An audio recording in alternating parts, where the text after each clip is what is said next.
Okay, അപ്പോൾ ഞാൻ first ഓർഡറിൻ്റെ ഇക്വേഷൻ എഴുതാം. K is equal to 1/t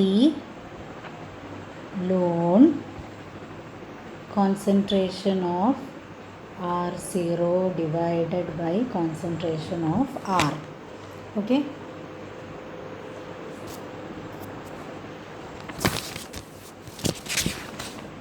ഇനി ഇതിനെ നമ്മൾ ലോഗരിതം ഫോമിൽ കൺവേർട്ട് ചെയ്യുകയാണെങ്കിൽ ഞാൻ പറഞ്ഞു ഒരു 2.303 കൊണ്ട് മൾട്ടിപ്ലൈ ചെയ്യണം ബൈ ടി ലോൺ എന്നുള്ളത് ലോഗായിട്ട് മാറും.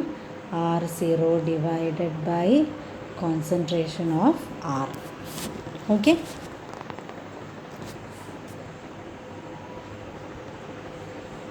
ഇനി ഇതേ സംഭവം തന്നെ ഞാൻ നേരത്തെ പറഞ്ഞു, ഇനീഷ്യൽ കോൺസെൻട്രേഷനെ നമ്മൾ A മോൾസ് എന്നും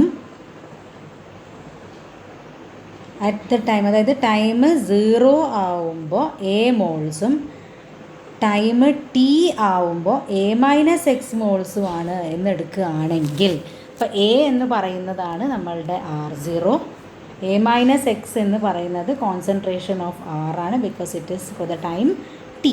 ഓക്കെ, അങ്ങനെയാണെങ്കിൽ നമ്മളുടെ ഇക്വേഷൻ എങ്ങനെയാവും? K is equal to 2.303 divided by T log concentration of A അല്ലേ, അല്ലെങ്കിൽ എ ഡിവൈഡഡ് ബൈ A-x എന്നാവും. ഓക്കെ, അപ്പം നമുക്ക് ഡിപ്പെൻഡിങ് ഓൺ ദ ക്വസ്റ്റ്യൻ എങ്ങനെയാണ് ചോദിക്കണമെന്ന് വെച്ചാൽ അതിനനുസരിച്ച് നമുക്ക് ഇത് യൂസ് ചെയ്യാം. ഓക്കെ, ഇനി ഇതന്നെ നമ്മൾ ഈ ഇക്വേഷനെ നമ്മളൊന്ന് റീഅറേഞ്ച് ചെയ്ത് എഴുതുകയാണ്. y is equal to mx plus c എന്നുള്ള ഫോമിൽ എഴുതുകയാണ് എന്ന് വിചാരിച്ചോളൂ. നമ്മുടെ ഇക്വേഷൻ എന്താ? K is equal to 2.303 divided by T log R0 by R എന്നാണ്. കെ ടീനെ നമുക്ക് ഇങ്ങോട്ട് മാറ്റാം. K T by 2.303 is equal to log R0 minus log R. Okay, ഇനി ഇതിനെ ഇത്രയും നോക്കിക്കോളൂ. ഇനി ഇതിനെ ഞാൻ റീഅറേഞ്ച് ചെയ്യാൻ പോവാണ്.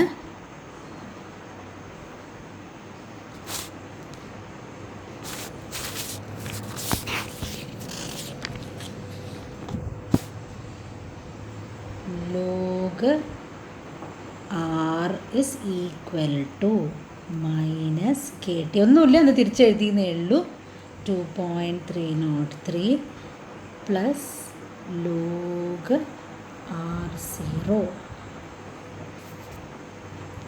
ഇതാണ് y ആക്സിസിൽ പ്ലോട്ട് ചെയ്യേണ്ടത്. ഇതാണ് mx, ഇതാണ് c. ഓക്കെ, അപ്പോൾ y ആക്സിസിൽ ലോഗ് ആറിനെ പ്ലോട്ട് ചെയ്യണം, x ആക്സിസിൽ ലോഗ് R0നെ ടൈമിനെ പ്ലോട്ട് ചെയ്യണം. അങ്ങനെയാണെങ്കിൽ ഇതാണ് നമ്മളുടെ m എന്ന് പറയുന്ന വാല്യൂ, സ്ലോപ്പ്. ഇതാണ് നമ്മളുടെ y ഇൻ്റർസെപ്റ്റ്. ഓക്കെ, ഞാൻ ഗ്രാഫ് വരയ്ക്കുകയാണ്. ലോഗ് ആറിനെ y ആക്സിസിലെടുത്തു, ടൈമിനെ x ആക്സിസിലെടുത്തു. നമുക്കൊരു സ്ട്രെയിറ്റ് ലൈൻ കിട്ടും. സ്ലോപ്പിൽ നിങ്ങളൊരു മൈനസ് എന്ന് കണ്ടിട്ടുണ്ടാവും. ഇതാണ് dy by dx. K is equal to, അല്ലെങ്കിൽ slope is equal to minus K by 2.303, നമ്മളുടെ m എന്ന് പറയുന്ന വാല്യൂ അല്ലേ.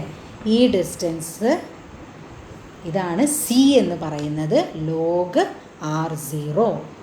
ഓക്കെ, അപ്പോൾ y ലോഗ് ആറാണ്, ടൈമാണ് എക്സ് ആക്സസിൽ എടുക്കുന്നത്. നമുക്കൊരു സ്ട്രെയിറ്റ് ലൈൻ കിട്ടി. ആ ലൈൻ ഇതൊക്കെ ഗ്രാഫൊക്കെ വരയ്ക്കാൻ ചോദിക്കും. അപ്പോൾ നമ്മൾ ശ്രദ്ധിക്കേണ്ടത് നെഗറ്റീവ് സ്ലോപ്പാണ്, താഴേക്കാണ് വരുന്നത്, കാരണം ഇവിടെ ഒരു മൈനസ് സൈൻ ഉണ്ട്. അപ്പം minus K by 2.303 is equal to slope. Okay, അപ്പോൾ ഇത്രയും പഠിക്കുക. നമുക്ക് ഗ്രാഫിൽ നമുക്ക് കെ കണ്ടുപിടിക്കാം. സ്ലോപ്പ് കിട്ടിക്കഴിഞ്ഞാൽ ഡി വൈ, ഇത്രയും ഡിസ്റ്റൻസ് ഗ്രാഫിലെടുക്കുക. നമ്മൾ ഫിസിക്സ് ലാബിലൊക്കെ ചെയ്യണം ഇങ്ങനെ. D Y by D X എടുത്തു കഴിഞ്ഞാൽ സ്ലോപ്പ് കിട്ടും. ഇപ്പോൾ 2 എന്നാണ് ആൻസർ കിട്ടി വെച്ചോളൂ. അപ്പോൾ കെ എത്രയാണെന്ന് ചോദിച്ചാൽ ഈ 2.303നെ 2 കൊണ്ട് മൾട്ടിപ്ലൈ ചെയ്യാം. അപ്പോൾ ഒരു മൈനസ് സൈനും കൂടി ഉണ്ടാവും. അപ്പോൾ ഗ്രാഫിക്കലി നമുക്ക് എന്ത് കണ്ടുപിടിക്കാം? കെ കണ്ടുപിടിക്കാം. അങ്ങനെ ഒരു വേറെ ക്വസ്റ്റ്യൻ ആണ്. How will you determine K graphically എന്ന് ചോദിക്കാം. ഓക്കെ.